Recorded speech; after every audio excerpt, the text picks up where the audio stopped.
So Boston's Isaiah Thomas, second in the NBA in scoring. With a win over the Bucks or a Cavs loss to Toronto, the Celtics will be the #1 seed. And according to BPI, 83% chance Boston does get the #1 seed. Remember, LeBron James not playing tonight. At the other side of the picture, three teams battling for two remaining playoff spots.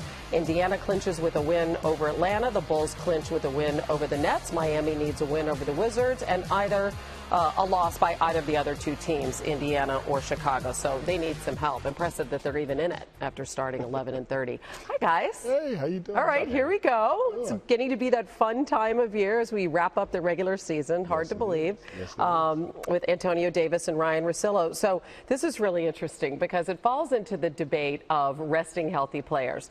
For some inexplicable reason, the Nets, who aren't going anywhere, are sitting 6 players in a game tonight that has playoff implications. What do you make of that? Start with this one, 'cause I've spent way too much time on this because there's this language in the protection of a second rounder that the Pacers have, that the Nets, by keeping the Pacers out, would defer the pick for, and we're talking about a second rounder further down the road. But yes, in the spirit of competition, you would love the Nets to throw this roster out there. You'd love to see Chicago, even with a full Nets team, still win this. But I'm not quite sure what kind of effort you're going to get from those other two teams in the other matchups, because it is the last night of the season. Exactly. I mean, this doesn't even impact their draft pick because the Celtics get the Nets draft pick. So it sort of puts an exclamation point on the larger debate this season, which is about resting players.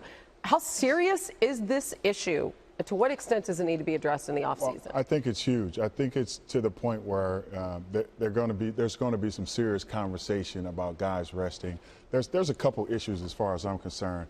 Not doing it on the road and then not doing it as a group. I mean, you can rest a guy here, a guy here. When you rest 3 or 4 guys, it's just not fair for the game itself. It hurts the game. So you're saying do it to the detriment of your own season ticket holders if you want to do that, not to somebody who's buying that one seat to see LeBron James. And then the other thing, as a player, I'm totally jealous. I wish. I mean, we wore it like a badge of honor to play 82 games, and now they're saying we could have rest just voluntarily. Like, I need some rest and just chill. So All right, quickly, who gets left out of the playoffs in this picture? Well, I actually think the Heat are going to get left out on this deal because I don't think and it's unfortunate because they are the best team of these 3 teams. When you consider their start, what Spoelstra's done, the mix and match lineups every night, I mean, it's incredible what Miami's done. They're the better team. And I actually think it's a little embarrassing that Chicago, with their roster and the Pacers at this point, like, there's no way. People are picking the Pacers to play in the Eastern Conference Finals. So that alone, it's not a great reason. I'd like to see them in, but I think they're going to be out. I think all 3 teams will win, and then thus the Heat will be out. But it would be really funny as if the Pacers doesn't make it. Not funny in a way, but funny in the sense that because there were such high hopes, I think there'll be rumblings that somebody's job will be on the line because they should have been so much better than they were. Maybe even with a first-round ouster, too. We'll see what happens. True. Can we talk about Tony Romo before I let the two of you go? I just want to hear Antonio here. I'm serious. So Mavs owner Mark Cuban approaches Adam Silver about Tony Romo actually playing for the Mavs last night, and Adam said, we're not going to honor that. We can't sign him. We're not going to honor that contract. That's not happening. And Mark Cuban said, we're entertainment. Come on. Anyway, here's how it looked and sounded last night.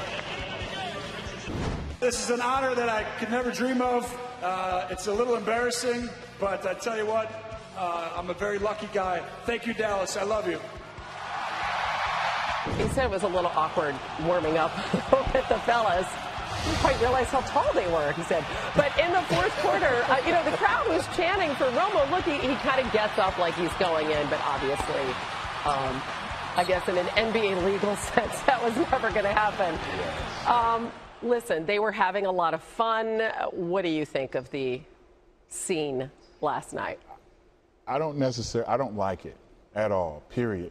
All that You're being nice happened, right now. Yes, I'm being very nice right now. How do you really feel? Well, I think it makes a mockery of the game, period. I would never go into a professional football game and warm up with those guys or any of that. It's nothing wrong with letting him walk in the center of a court and say what he said, but the whole lineup thing and the warm up and the practice, it's just an embarrassment. Dirk Nowitzki deserves more than that. They've already had a bad season, so to come in and make a mockery of this entertainment, the entertainment comes when two teams are going at each other on the floor. That's entertaining, not making the spectacle of what we have pride of our game.